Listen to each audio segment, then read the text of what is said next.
Bom dia, em continuação à leitura da Paciente Silenciosa, hoje é o capítulo 5.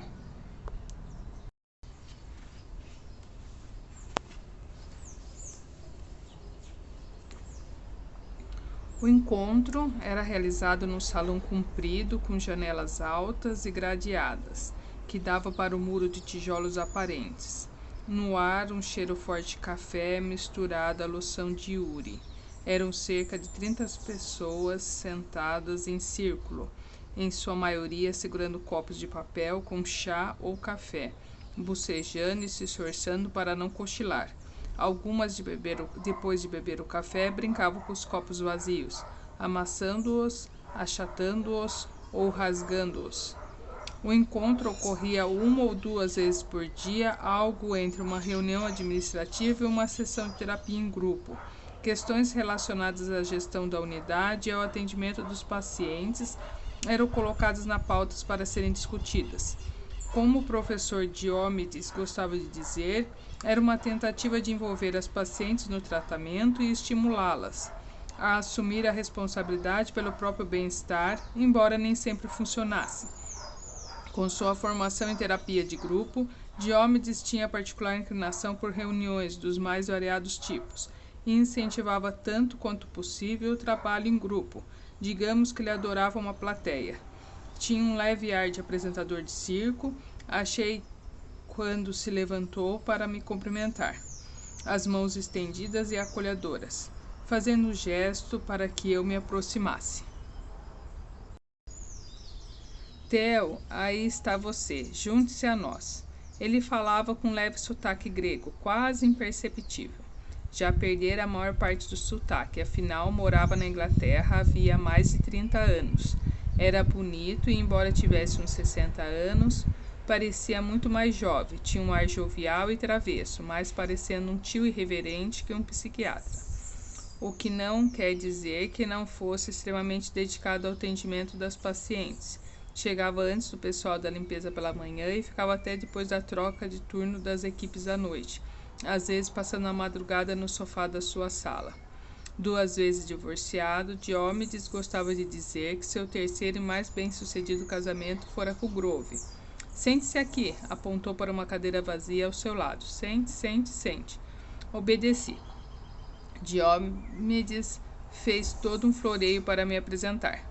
Permita-me apresentar nosso novo psicoterapeuta, Theo Faber. Espero que possa, como eu, lhe dar as boas-vindas à nossa pequena família. Enquanto ele falava, eu percorria o círculo com o olhar em busca de Alicia, mas não a encontrava.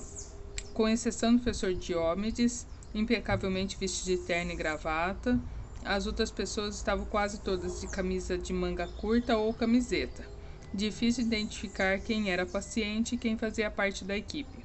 Alguns rostos me eram familiares. Christian, por exemplo, eu havia conhecido em Broadmoor, um psiquiatra que jogava rugby, de nariz quebrado e barba preta, bonitão de um jeito meio sujo. Saiu de Broadmoor pouco depois de eu ter chegado. Eu não gostava muito dele, mas, para ser justo, não o conhecia muito bem, porque não trabalhamos juntos por muito tempo. Eu me lembrei de Indira, da entrevista. Ela sorriu para mim e eu me senti grato, pois era o único rosto amistoso por ali. A maioria das pacientes me encarava com um ar mal-humorado e desconfiado. Quem podia culpá-las? Os abusos que sofreram físicos e psicológicos, sexuais, tudo isso significava que levaria muito tempo até confiar em mim, se é que chegariam a confiar. Eram todas mulheres, em sua maioria, com traços grosseiros, cheios de rugas e cicatrizes. Tiveram vidas muito difíceis, passando por horrores que as levaram a se refugiar na terra de ninguém da doença mental. Essas vidas estavam entalhadas naqueles rostos, impossíveis de ser ignorados. Mas e Alice Berenson? Onde ela estava? Voltei a passar os olhos pelos círculos, mas ainda não conseguia encontrá-la. Até que me dei conta. Eu estava bem diante dela. Alice estava sentada à minha frente, do outro lado do círculo. Eu não a tinha visto porque ela era invisível. Curvada para a frente, Alice estava completamente largada na cadeira, obviamente bastante sedada. Segurava um copo de papel cheio de chá. que a mão trêmula derramava constantemente no chão. Eu me contive para não ir até lá e endireitar o copo. Estava tão alterada que duvido que tivesse notado alguma coisa. Eu não esperava que ela estivesse tão debilitada. Ainda havia sinais da bela mulher que tinha sido. Olhos de um azul profundo, um rosto perfeitamente simétrico, mas estava magra demais e parecia suja. Os longos cabelos ruivos estavam imundos e embaraçados. As unhas estavam roídas e quebradas. Dava para ver as cicatrizes sutis nos 2 punhos, as mesmas que eu vira tão bem reproduzidas em Alceste. Os dedos não paravam de tremer, sem dúvida efeito colateral do coquetel de drogas que estava tomando.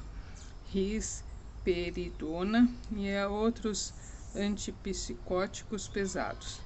E a saliva brilhante que acumulava ao redor da boca aberta, outro lamentável efeito colateral da medicação. A pessoa baba de forma incontrolável. Percebi que Diomedes olhava para mim. Desviei a atenção de Alicia e foquei nele. Com certeza você poderá se apresentar melhor, Theo, comentou ele. Não quer dizer algumas palavras? Obrigado, assenti.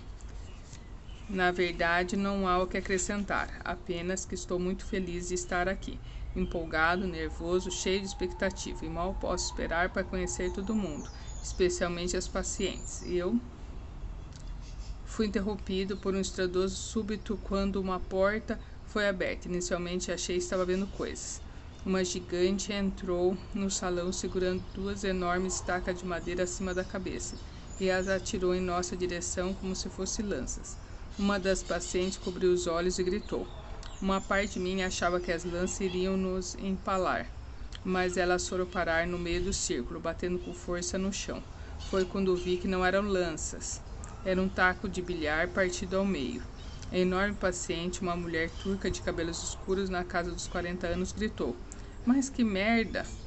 Esse taco está quebrado. Tem 1 semana e vocês ainda não trocaram essa porra. Olha a boca, Elif, interveio Diomedes. Não vou cuidar do problema do taco até que a gente resolver se está certo permitir que você participe do encontro chegando tão atrasada. Ele virou a cabeça com certa malícia e jogou uma pergunta para mim. O que você acha, Theo? Hesitei e levei um tempo até conseguir falar. Eu acho importante respeitar os horários e chegar na hora para o encontro. Como você fez, certo? Cortou um sujeito do outro lado do círculo.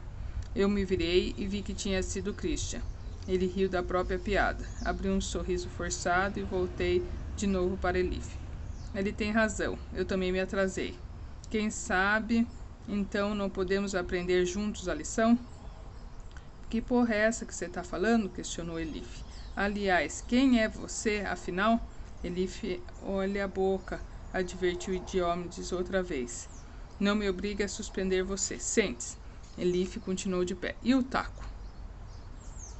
A pergunta era endereçada a Diomedes, e ele olhou para mim, esperando que eu respondesse. Elif, já percebi que você está irritada por causa do taco, comecei. Desconfio que a pessoa que quebrou esse taco também estivesse irritada. O que nos leva a pensar no que fazer com a raiva numa instituição como essa. Que tal explorarmos o assunto e falarmos um pouco sobre a raiva?